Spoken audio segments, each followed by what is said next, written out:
काल में इतनी बड़ी रैली संबोधन करने का मुझे सौभाग्य नहीं मिला।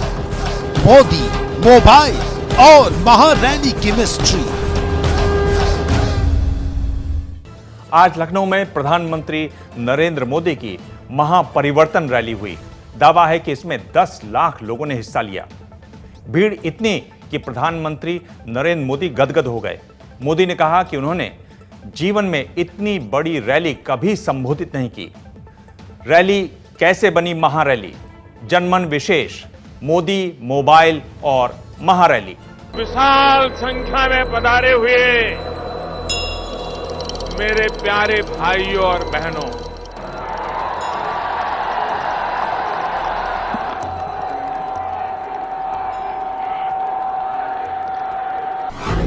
8 लाख स्क्वायर फीट में क्यों घूम रही हैं प्रधानमंत्री मोदी की निगाहें?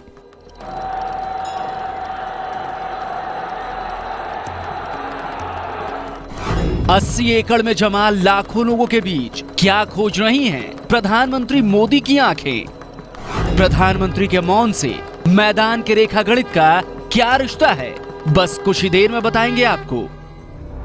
बेहद दिलचस्प कहानी है। जांच की छलनी में छानेंगे प्रधानमंत्री के दावों को, ऐतिहासिक भीड़ के दावे और मैदान में मौजूद समर्थकों का पूरा अंकगणित समझाएंगे आपको। आज नेता की रैली को देखने का नजरिया बदल देंगे आपका। बस थोड़ी देर रुकिएगा। राजनीति का ऐसा गणित आपने देखा नहीं होगा, पर सबसे पहले सुन लीजिए इस गुणा भाग को जन्म देने वाले मौन के बाद विस्फोट। मैं कई वर्षों से राजनीति में हूं। मेरे पूरे जीवन काल में इतनी बड़ी रैली संबोधन करने का मुझे सौभाग्य नहीं मिला। जब लोकसभा का चुनाव लड़ रहा था तब भी हिंदुस्तान के किसी कोने में ऐसा विराट दृश्य देखने का सौभाग्य मुझे नहीं मिला। आज का ये दृश्य अटल जी जब टीवी पर देखते होंगे, उनके लिए सबसे बड़े संतोष की घटना होगी। लेकिन पिछले कुछ सालों में प्रधानमंत्री मोदी ने यह बात बार बार बोली है।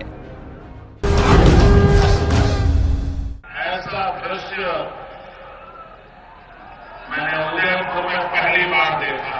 ये नजारा कहता है हवा का रूख क्या है। जहां भी मेरी नजर पहुंचे सर ही सर नजर आ रहे हैं।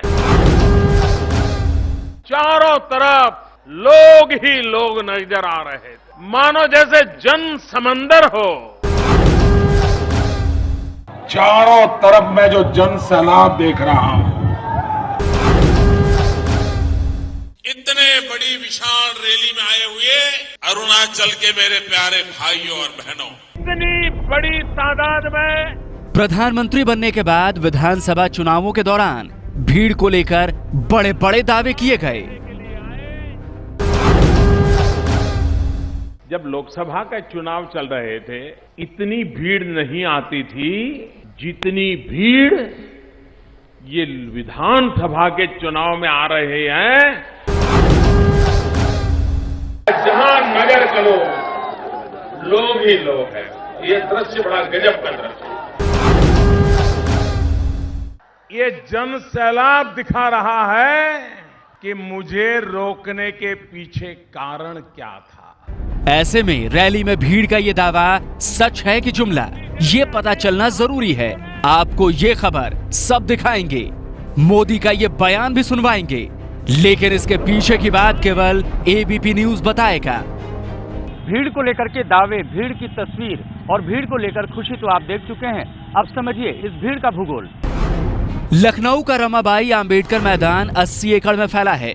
8 लाख स्क्वायर फीट के मैदान में मान लीजिए 1 स्क्वायर फीट में एक आदमी भी हो तो 8 लाख तक संख्या जाती है। अगर सुरक्षा के लिए बने बैरिकेडिंग के लिए जगह को घटा भी दें तब भी 7 लाख से ज्यादा लोग हो सकते हैं। भीड़ मैदान से बाहर सड़कों तक पसरी थी। यानी भीड़ 7 लाख से ज्यादा भी रही होगी। दिल्ली में मेरी एक मीटिंग चल रही थी तो हमारे एक साथी ने मुझे यहां लखनऊ के कुछ पत्रकारों ने जो ट्वीट किया होगा वो ट्वीट दिखाया। मैंने कहा भाई कहीं गलती तो नहीं हो रही है, ये 10 बजे इतनी भीड़ आ गई है, हमारी तो 2 मीटिंग बाकी है, निकलने का समय देर से है, जरा लखनऊ फोन करके पूछो कहीं हम तो लेट नहीं हो रहे।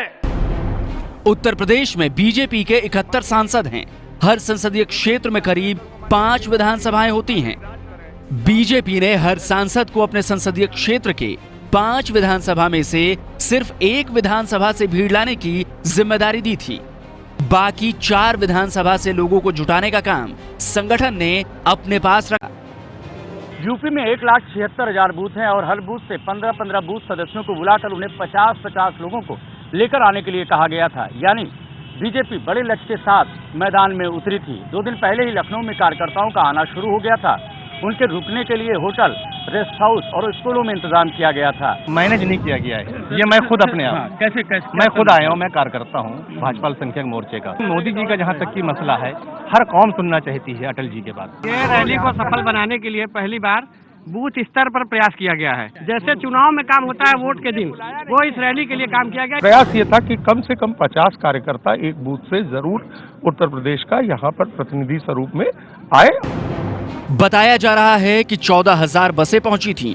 एक बस में 30 आदमी मान लें तो बसों से करीब 4 लाख लोग पहुंचे होंगे। इसी तरह 50,000 छोटी गाड़ियां रैली में आईं। अगर एक गाड़ी में 4 लोग होंगे तो गाड़ियों से 2 लाख लोग पहुंचे होंगे। पार्टी की तरफ से 281 सेक्टर बनाए गए, 281 बसें पार्टी ने दी और जितने लोग टिकट मांग रहे थे सबको 1500 संख्या का लक्ष्य दिया गया था। हर 2 जनपद से करीब 50,000 की संख्या हम लोग लेकर के आए। एक बूथ पे 15 लोगों की टोली थी और उसमें जो है उनको किट मिली हुई थी। वो बाकायदे यहाँ पे कोई पत्रक की या पास की आवश्यकता नहीं थी, उनको स्वयं पूरे उत्तर प्रदेश में दे दिया गया था। रैली में पहुंचे लोगों को लेकर आधिकारिक बयान तो नहीं आया है, लेकिन ये अनुमान लगाया गया है।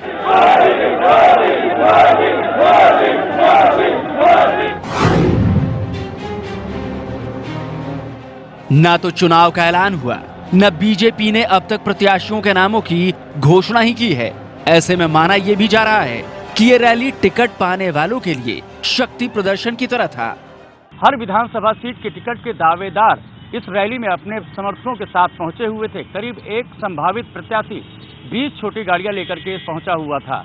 बीजेपी ने इस बार हर संभावित प्रत्याशी से उसकी गाड़ी का नंबर और उसमें बैठे कोऑर्डिनेटर्स की डिटेल्स पहले ही पता कर ली थी, जिससे लोग कौन रैली में आ रहे हैं उसकी पूरी जानकारी पता रहे।